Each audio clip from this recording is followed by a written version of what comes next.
this video, I'm going to be explaining how a refrigerator works. So as we know, in the second law of thermodynamics, heat is only supposed to be transferred from hot to cold. But in a refrigerator, we're having a heat transfer from cold to hot. So technically, we're disobeying the second law. But there's one exception to this law.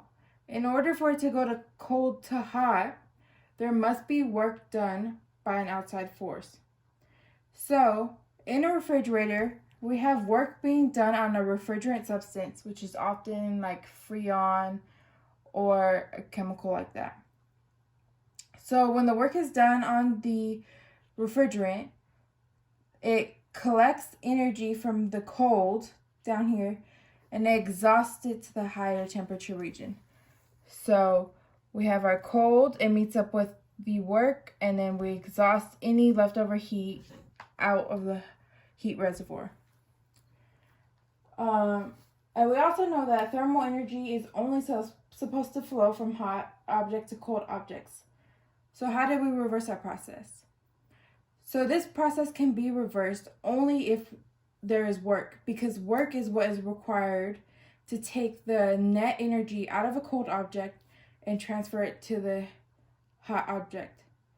Therefore, it works in this system because we have the work being done on the refrigerant. And then, so this system looks a lot like a heat engine. And oftentimes it is compared to a heat engine. But there is a difference between a heat engine and a refrigerator. The main difference is in a heat engine, we can reverse the steps of the processes as well as the overall heat transfer. But this is not the case in a refrigerator. If this were the case, then we would have the cold air from the outside being brought into the refrigerator and therefore making our refrigerator an oven and not keeping any of our food cold. So that's why it is not completely like a reverse heat engine, but mainly it is. And this is the same concept of we're not going to have a boiling pot of water that just spontaneously goes to make ice. So that's why we cannot reverse the inner heat transfer.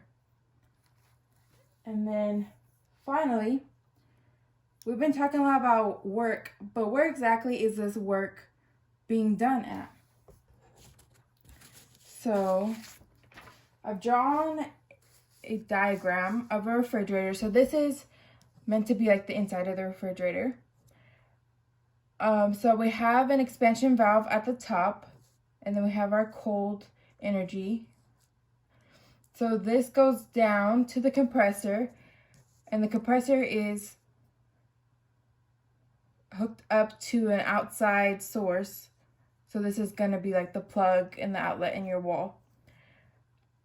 And it also leads to the valve, which then goes up to the expansion valve, and then we just have a cyclic process. So the way that this works is we have a compressor, which compresses the refrigerant to the outside. So this is like coils in the back of your refrigerator. It then is pushed into the refrigerator, into the expansion valve, and here it is, the phase goes from liquid to vapor. So once it passes through the expansion valve, it is now a gas, and it absorbs any heat that it finds in the refrigerator, also known as energy. And then it goes through the compressor and through the valve, and then this is where it becomes pressurized. And as we can see from our pressure versus temperature diagram, when a gas is pressurized, it becomes a liquid. So it passes through the compressor and the valve, and it becomes liquid again.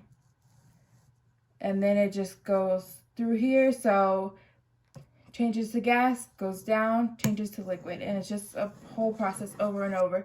And every time it's in the gas phase, it brings out any energy it finds and expels it through the back of the refrigerator.